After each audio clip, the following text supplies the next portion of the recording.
नमस्कार मित्रांनो, इयत्ता 8वीच्या गणिताच्या संपूर्ण मार्गदर्शनासाठी 8वीमराठी.com ह्या आपल्या वेबसाईटला नक्की भेट द्या. धन्यवाद. नमस्कार मित्रांनो, आपण आता बघणार आहोत की संख्या रेषेवर अपरिमेय संख्या कशी दाखवायची. तर आपण संख्या निवडलेली आहे वर्गमूळ 2 आणि वर्गमूळ 2 ही संख्या आपल्याला संख्या रेषेवर दाखवायची आहे. तर आधी आपण या संख्या रेषेची रचना समजावून घेऊ. तर इथे स्क्रीनवर तुम्हाला एक आलेख दिसतोय. त्या आलेखाचा जो एक्स अक्ष आहे तीच आपली संख्या रेषा आहे, म्हणजे हा आडवा अक्ष. त्याचप्रमाणे हा उभा आलेखाचा वाय अक्ष आहे, तो आपण आपल्या सोयीसाठी घेतलाय. ठीक आहे. या संख्या रेषेवर शून्याच्या उजवीकडे सगळ्या धन संख्या आहेत, त्याचप्रमाणे शून्याच्या डावीकडे सगळ्या ऋण संख्या आहेत. या संख्या रेषेवरची प्रत्येक संख्या ही एकमेकांपासून एक एकक अंतरावर आहे. याचा अर्थ काय, तर 0 ते 1 हे 1 एकक आहे, 1 ते 2 हे देखील 1 एकक अंतर आहे. त्याचप्रमाणे 2 ते 3 हे देखील 1 एकक अंतर आहे. त्याचप्रमाणे डावीकडे 0 ते -1 हे 1 एकक अंतर आहे. -1 ते -2 हे त्याच्या पुढचं 1 एकक अंतर आहे. -2 ते -3 हे त्याच्या पुढचं 1 एकक अंतर आहे. अशी प्रत्येक संख्या या संख्या रेषेवरची ही 1 एकक अंतरावर आहे. तर हे नीट लक्षात घ्या. आता वर्गमूळ 2 ही संख्या आपल्याला संख्या रेषेवर दाखवायची. तर त्यासाठी सुरुवात कुठून करायची, तर या शून्यापासून या 1 पर्यंत 1 एकक लांबीचा एक रेषाखंड काढून घ्यायचा. तर तो रेषाखंड आता आपण काढून घेऊ. तर AB हा 1 एकक लांबीचा एक रेषाखंड आपण काढून घेतला. आता या रेषाखंडावर B या बिंदूवर 1 एकक लांबीचा एक लंब टाकायचा. तर तो लंब आता आपण टाकून घेऊ. तर BC हा 1 एकक लांबीचा लंब आपण टाकून घेतला. ठीक आहे, इथपर्यंत कळलं. आता काय करायचं, तर हा बिंदू A आणि हा बिंदू C हे दोन बिंदू जोडून टाकायचे.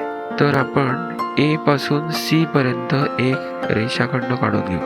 तर हे आपण बिंदू A आणि बिंदू C हे जोडून घेतले. बिंदू A आणि बिंदू C जोडल्यानंतर आपल्याला त्रिकोण ABC हा काटकोन त्रिकोण मिळतो. कुठला त्रिकोण AB आणि C हा काटकोन त्रिकोण आपल्याला मिळाला.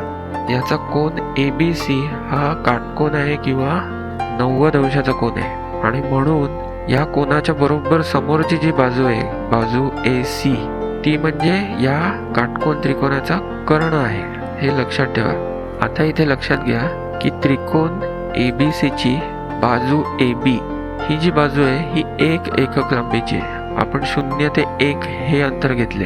त्याचप्रमाणे बाजू BC ही देखील 1 एकक लांबीचीच आहे. बरोबर आहे. आपण इथे 0 ते 1 हे उभं अंतर जे घेतले तीच लांबी बाजू BC ची आहे, म्हणून बाजू BC देखील 1 एकक लांबीची आहे.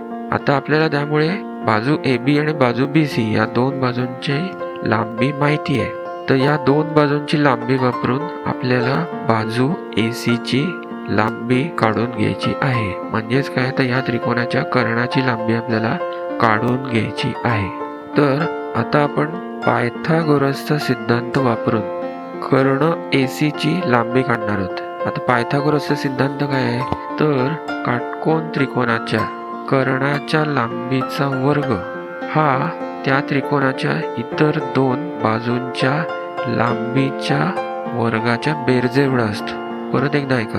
काटकोन त्रिकोणाच्या कर्णाच्या लांबीचा वर्ग हा त्या त्रिकोणाच्या इतर दोन बाजूंच्या लांबीच्या वर्गाच्या बेरजेएवढा असतो.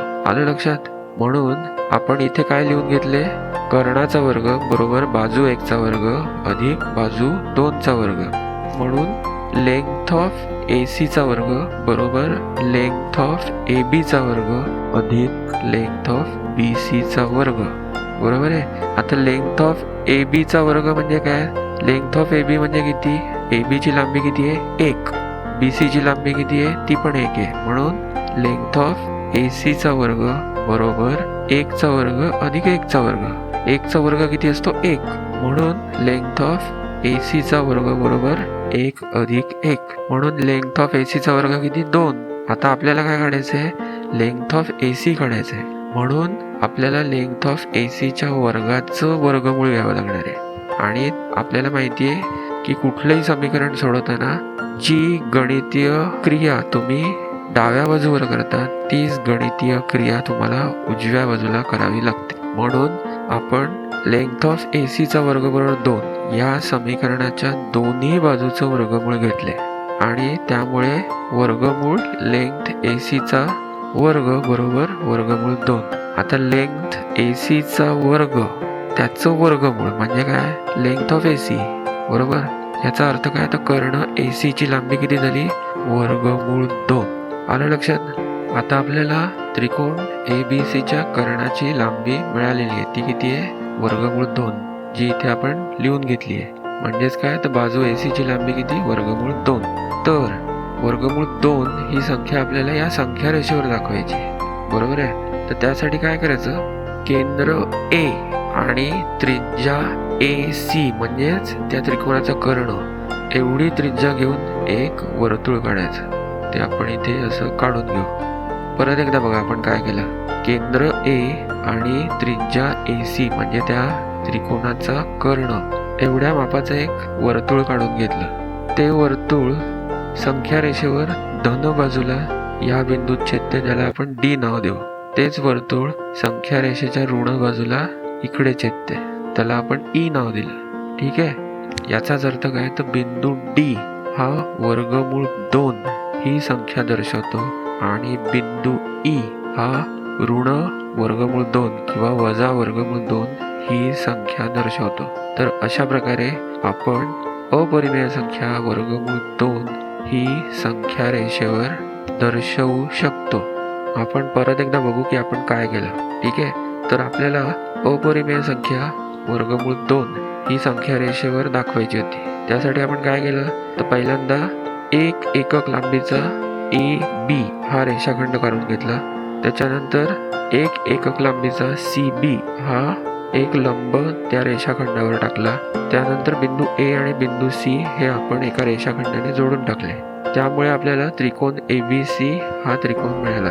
या त्रिकोणाचा कोन ABC हा काटकोन आहे, म्हणजेच काय 90 अंशाचा कोन आहे. म्हणून त्याच्या समोरची बाजू म्हणजे बाजू AC ही बाजू हा त्या त्रिकोणाचा कर्ण आहे. आता आपल्याला या कर्णाची लांबी काढायची होती, म्हणून आपण पायथागोरसचा सिद्धांत वापरून या कर्णाची म्हणजेच बाजू AC ची लांबी काढली. ती किती आली, वर्गमूळ 2. मग आपण काय केलं, केंद्र A आणि त्रिज्या AC म्हणजे या काटकोन त्रिकोणाच्या कर्णाच्या लांबीची त्रिज्या घेतली आणि हे एक वर्तुळ काढून घेतलं. हे वर्तुळ संख्या रेषेवर धन बाजूला D या बिंदूत छेदतं. तो बिंदू वर्गमूळ 2 ही संख्या दर्शवतो. आणि त्याचप्रमाणे हे वर्तुळ संख्या रेषेवर ऋण बाजूला जिथे छेदतं तो E बिंदू आहे, तो वजा वर्गमूळ 2 ही संख्या दर्शवतो. आलं लक्षात. तर अशा प्रकारे आपण वर्गमूळ 2 ही अपरिमेय संख्या रेषेवर दर्शवू शकतो. ठीक आहे. जर तुम्हाला ह्या व्हिडिओमधलं काही समजलं नसेल तर हा व्हिडिओ तुम्ही मागे जाऊन कितीही वेळा बघू शकता किंवा कमेंट सेक्शन मध्ये तुमचे प्रश्न विचारू शकता. जर तुम्हाला हा व्हिडिओ आवडला असेल तर लाईक करा आणि आपलं चॅनेल सबस्क्राईब करा. धन्यवाद.